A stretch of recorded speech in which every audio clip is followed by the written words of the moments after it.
Czytanie z księgi Koheleta. Wszystko ma swój czas i jest wyznaczona godzina na wszystkie sprawy pod niebem. Jest czas rodzenia i czas umierania, czas sadzenia i czas wyrywania tego, co zasadzono, czas zabijania i czas leczenia, czas burzenia i czas budowania, czas płaczu i czas śmiechu, czas zawodzenia i czas pląsów, czas rzucania kamieniami i czas ich zbierania, czas pieszczot cielesnych i czas wstrzymywania się od nich, czas szukania i czas tracenia, czas zachowania i czas wyrzucania, czas rozdzierania i czas zszywania, czas milczenia i czas mówienia, czas miłowania i czas nienawiści, czas wojny i czas pokoju. Cóż przyjdzie pracującemu z trudu, jaki sobie zadaje? Przyjrzałem się pracy, jaką Bóg obarczył ludzi, by się nią trudzili. Uczynił wszystko pięknie w swoim czasie, dał im nawet wyobrażenie o dziejach świata.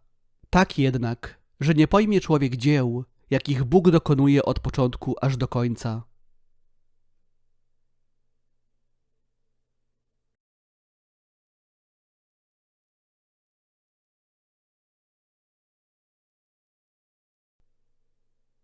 Czytanie z Ewangelii według świętego Łukasza.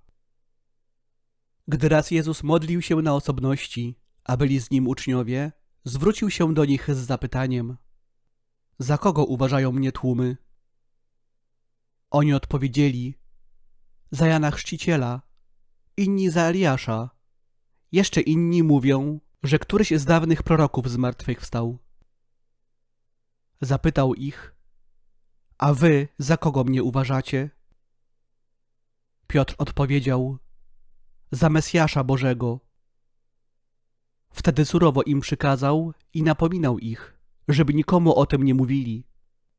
I dodał: Syn Człowieczy musi wiele wycierpieć, będzie odrzucony przez starszyznę, arcykapłanów i uczonych w piśmie.